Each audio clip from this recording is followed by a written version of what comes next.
Economics correspondent Paul Solman has been looking into cryptocurrencies for us, most recently trying to explain what they are and how to buy them. Tonight, he looks at whether the price of Bitcoin is a bubble. This story is part of his weekly series, Making Sense. Back when Mexicali Burritos' David Zimmel first accepted Bitcoin a few years ago, it was worth, well, about the price of a burrito. I think we had two sales. Two sales? So I think we ended up with about 9 Bitcoins, and we just kept on pushing. We want to turn it into real cash. We want to turn it into real cash, and we finally did. I wish we would have held on to it a little longer because it would have been worth a few $1,000s. Make that 80,000 as I record, though by the time you see or hear this, who knows? You're going to get 0.0016 Bitcoin. I'd bought my first 16/10,000ths of Bitcoin that very morning for $20 when the price of a whole coin was $8,600. I wound up with a princely $13.82 worth after knavish transaction fees. If I wanted to use it here now to buy a burrito, yes, no? No. We have no idea what to do with it, and I wouldn't have any idea how to exchange it or what it's worth. No wonder. When Zimmel cashed in his Bitcoins, they were worth just a few bucks. Last December, the price hit nearly $20,000, plunged by 2/3, is now up again by half.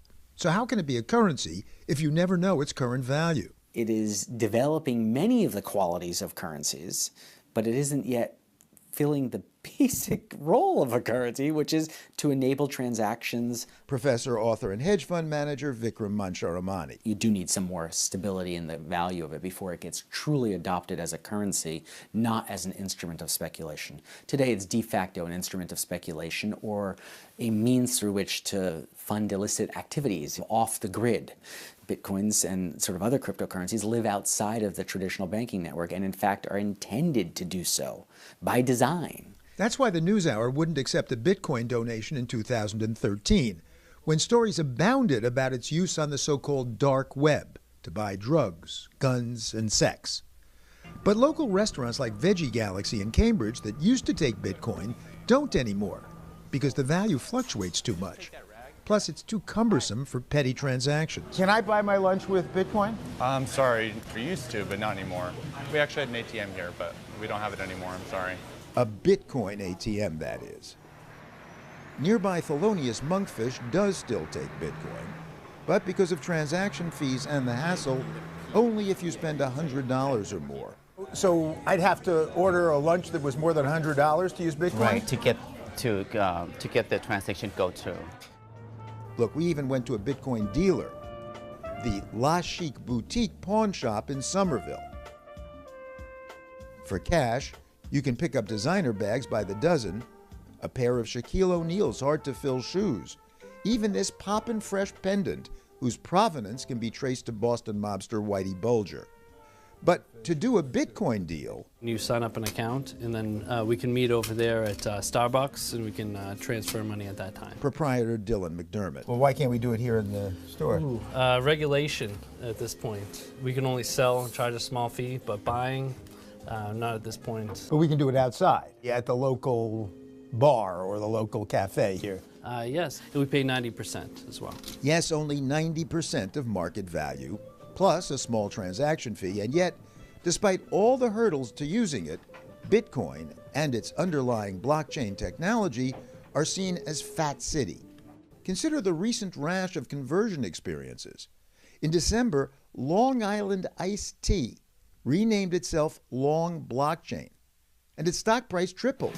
Welcome to Hooters! In January, a company with 9 Hooters franchises put its loyalty program, the Hooters Hoot Club, on a blockchain, and its stock price jumped 50%.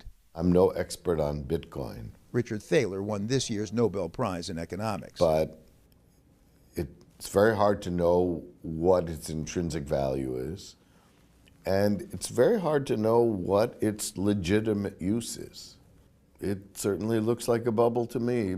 Vikram Mancharamani, who taught a course at Yale on bubbles, agrees. Reminds me of the internet phenomenon, the internet bubble, where people would add the .com and their stock price would go flying up. Exactly comparable in my eyes. But, you know, bubbles sometimes keep going up. So is Bitcoin a bubble that's already bursting? plunging by 2/3 in just a few months, or a great investment that's up more than 100-fold in the last 5 years. Mansur Amani's book, Boom-Bustology, looks for bubbles through several lenses. The first lens is microeconomics. Normally, when you have higher prices for a good, you should see less demand.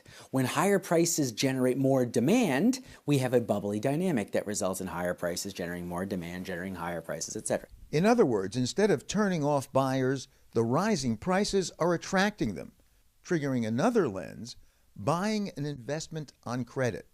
Are people borrowing money to invest in something because they are so sure it's going to continue rising? And in fact, we've seen that recently.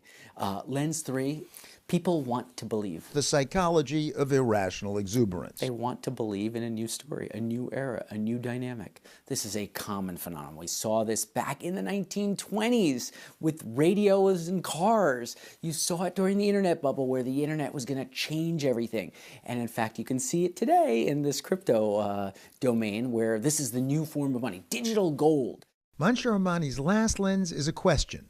Is the enthusiasm epidemic? Think of a speculative mania as a fever spreading through a population. How many people are left to infect? Well, if everyone's infected, the disease has run its course. We're done. But you don't know that, right? No idea at all how much of the price is attributable to actual fundamental interest in a non-printable currency versus this is a party, it's rockin', I want to join it. So is the party over or about to get its second wind? As with any investment, Mansur Amani doesn't know, and neither do you, or even as the well-seasoned economics correspondent for the PBS NewsHour, do I. This is Paul Solman reporting.